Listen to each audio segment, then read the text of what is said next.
अब बनेगी अरब की फौज। नेटो के स्टाइल में अरब की सब मिलकर फौज बनेगी। सारे अरब देशों को मिलाकर फौज एक साथ बनाई जाएगी। तमाम अरब देश नेटो की तरह एक ग्रुप बनाएंगे। 9 साल पहले ये प्रपोजल लाया गया था जो बिल्कुल नेटो की तरह था। रूल आसान है। नेटो एक ग्रुप है जिसमें अगर नेटो में कोई अगर शामिल होता है, यानी अगर आप नेटो के मेंबर हैं, मैं भी नेटो का मेंबर हूं, अब तीसरे आदमी ने आकर अगर मुझे मार दिया तो माना यह जाएगा कि वो सिर्फ मुझ पर हमला नहीं, वो आप पर भी हमला है। इतनी आसान भाषा में समझा दिया, आपको समझ में आ गया। अब ऐसे ही अरब देश नेटो जैसा अरब अलायंस बनाना चाह रहा था। 9 साल पहले एक ऐसा ही प्रपोजल आया, लेकिन अरब देशों ने कहा कि भाई हमें किससे खतरा, भाई हमें कौन मारेगा, हम पर कौन करेगा हमला। खतरा था इजराइल से अरब देशों ने नॉर्मलाइजेशन कर लिया। आज जब समझ में आया कि इस पर भरोसा नहीं कर सकते, ये तो सभी को मार रहा है, जो हाथ मिलाया हुआ है उसे मार रहा है, जिसने हाथ नहीं मिलाया उसे भी पीट रहा है, ऊपर से धमकी दे रहा है। तो हुआ ये कि अब किलस चुका है इजिप्ट ने अब प्लान किया है कि अब प्रपोजल बनाया जाएगा नया, सेम वही 9 साल पहले वाला, कि नेटो की तरह अब हमारा अरब अलायंस है। किसी एक अरब देश पर हमला तमाम अरब देश पर माना जाएगा। इसके रूल्स वो बना रहा है और बहुत जल्द वो अरब देशों के बीच प्रपोज करेगा और तमाम अरब देश लगभग इस ग्रुप में शामिल हो सकते हैं, क्योंकि सभी को अब इजराइल का डर है। ऐसे में ये देखिए आपकी स्क्रीन पर, जो इजराइल के पूर्व प्रधानमंत्री हैं वो भड़क गए हैं नेतन्याहू पर कि नेतन्याहू ने सब कुछ खराब कर दिया है। आज इजिप्ट जो है अरब फोर्स बनाने की बात कर रहा है, अरब मिलिट्री बनाने की बात कर रहा है, क्योंकि अब उसे खतरा है। नेतन्याहू ने अरब देशों पर हमला करके माहौल खराब कर दिया है। कल तक जिनके साथ हमारे बेहतरीन रिश्ते थे, आज वही हमारे एलाइज फिलिस्तीन बनाने की मांग कर रहे हैं, और ये सिर्फ और सिर्फ नेतन्याहू की वजह से हुआ है। नेतन्याहू ने सब कुछ खराब कर दिया है। हमें ये सरकार पलटनी होगी, बदलनी होगी, इससे पहले बहुत देर हो जाए। ये जो मीटिंग होने वाली है अरब देशों की, कतर की राजधानी दोहा के अंदर, इस मीटिंग को इतिहास की सबसे बड़ी मीटिंग माना जाएगा, और अगर सही फैसला हो जाए, बड़े फैसले ले लिया जाए, तो हम गवाह बनेंगे सबसे बड़े बदलाव की। मोहतरम हजरात, ये मीटिंग बहुत बड़ी है। अरब देशों को एहसास हो चुका है कि इस मीटिंग में मुस्लिम देशों को भी, सिर्फ अरब को नहीं, मुस्लिम देशों को भी शामिल करना होगा। दोस्तों, जो अरब ईरान से दूर भागता था और ईरान को हमेशा नीचा दिखाता था, और ईरान और इजराइल की जंग में इजराइल की तरफ सऊदी और दूसरे अरब देशों का झुकाव होता था, आज वही अरब देश ईरान को पूरी अहमियत दे रहे हैं। सोचिए, अरब मीटिंग में ईरान को बुलाया है और ईरान के राष्ट्रपति जाएंगे इंशाअल्लाह। ऐसे ही तुर्की को भी बुलाया है, ऐसे ही पाकिस्तान के प्रधानमंत्री भी जाएंगे। तो आप समझ सकते हैं, 1-2 लाठी क्या अरब देशों को पड़ी, अकल ठिकाने आ गई।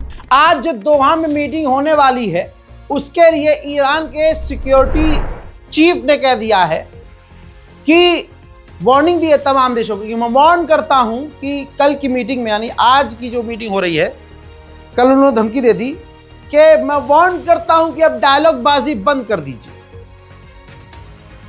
अब वक्त आ गया है कि एक्शन लीजिए, अलायंस बनाइए, इजराइल के खिलाफ जॉइंट ऑपरेशन रूम बनाओ, और सिर्फ मुंह से बोलना बंद करो, एक्शन में आओ। यूएन के अंदर इजराइल अपने आप को डिफेंड करने के लिए अब सवाल कर रहा है। कहा कि पाकिस्तान के अंदर घुसकर जब अमेरिका ने बिन लादेन को मारा तो दुनिया ने अमेरिका को कुछ नहीं कहा। ऐसे ही फ्रांस, ब्रिटेन और अमेरिका ने जब सीरिया और दूसरे इलाकों में घुसकर हमला किया तो दुनिया ने कुछ नहीं कहा। तो आज जब हम कहीं घुसकर किसी आतंकी को मार रहे हैं तो हमसे सवाल क्यों पूछा जा रहा है? यूएन के अंदर तो रूस ने अमेरिका और इजराइल के मुंह में मूत दिया।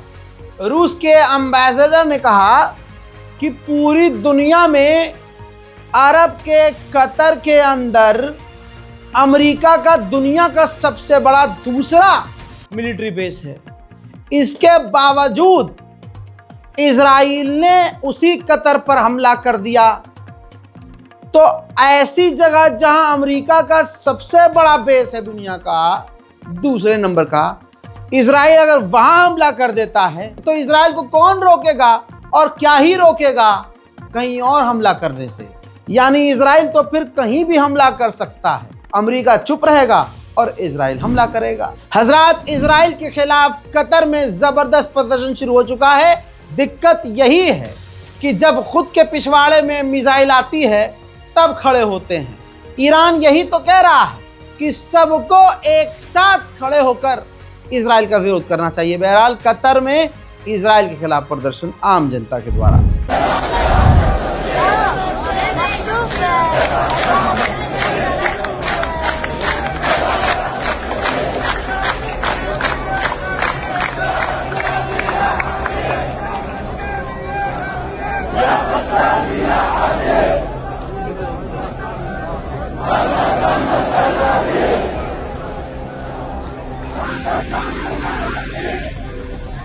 इजरायली हॉस्टेज की मां ने कहा है, यानी वो इजरायली जो हमास की कैद में है उनकी वालिदा ने कहा है, मदर ने कहा है कि नेतन्याहू ने जो कतर पर हमला कर दिया, यह हमारी आखिरी उम्मीद नेतन्याहू ने तोड़ दी, खो दी कि हम अपने प्यारों को वापस लाएं। हजरात, ये बात क्लियर है, अगर आप हमारे चैनल को देखते आ रहे हैं तो आपका दिल अच्छे से जानता है कि मैं आपको एडवांस और पहले से ही बता रहा हूं कि इजराइल हर दिन ये तैयारी करता है कि ये जो डील होने वाली है इसको ख़राब कैसे करूं। डील नहीं होनी चाहिए, ये उसका डे 1 से प्लान है और वो हर डील को जानबूझकर ख़राब करता आया है। तुर्की को यह बात पता है कि अगला नंबर उसका है। हाँ, अब आपकी स्क्रीन पर इजराइल का सबसे बड़ा अखबार हारेट्स, उसने अपना ओपिनियन दे दिया है कि अगला जो हमला झेलने वाला देश होगा वो तुर्की होगा। अगला हमला अब इजराइल तुर्की पर करेगा। हजरत मोहतरम, आइए अब गाजा ले चलूं। गाजा के ये मंजर ताज़ा तरीन देखिए। अल्लाह अकबर। इजराइल पूरी ताकत और बहुत तेज़ी से अब मकानों को और बिल्डिंगों को उड़ा रहा है। सिर्फ गाजा सिटी की ये तस्वीरें हैं, कुछ ही दिनों के अंदर 1600 रेसिडेंटल बिल्डिंगों को उड़ा दिया है, 13,000 टेंट बर्बाद कर दिए हैं और 3,50,000 फिलिस्तीनी ईस्टर्न गाजा से निकल रहे हैं, निकल चुके हैं और निकल भी रहे हैं।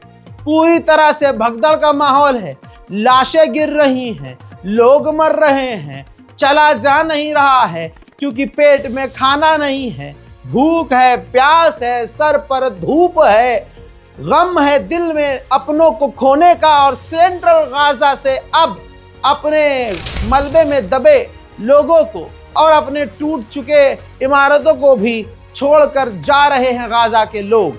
चारों तरफ इजराइल गाजा सिटी पर बमबारी करके तेजी से मिसाइल दाग रहा है, तबाही कर रहा है और बिल्डिंगों को ध्वस्त करके जमीन हड़पने की तैयारी पर है। इन तमाम इजरायली आतंकी हमलों के बीच एक और पत्रकार बुरी तरह से घायल हुआ है।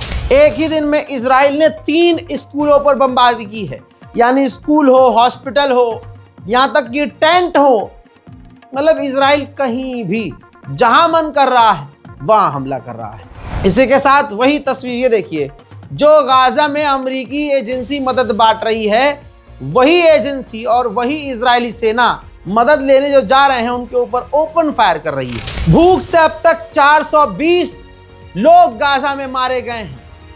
पिछले 24 घंटे में 7 और फिलिस्तीनी गाजा के लोग भूख से तड़प कर मर गए हैं, जिनमें 2 बच्चे भी। खबरें जो बाद में और क्लियर निकल के आती हैं, दिल को फाड़ देती हैं। यमन पर जो इजराइल ने हमला किया उसमें दर्जनों बेगुनाह मारे गए, लेकिन सुनिए, उस हमले में 10 पत्रकार भी मारे गए हैं। अल्लाह अकबर। वहीं एक फिलिस्तीनी नौजवान इजराइल की जेल में टॉर्चर कर करके कत्ल कर दिया गया है। अब गाजा सिटी खत्म है पूरी तरह से।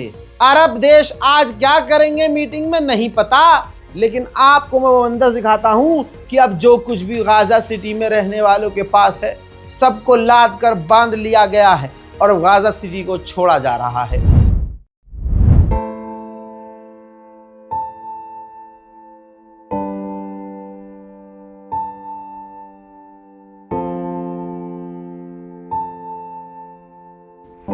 अल्लाह अकबर, मैंने क्या कहा?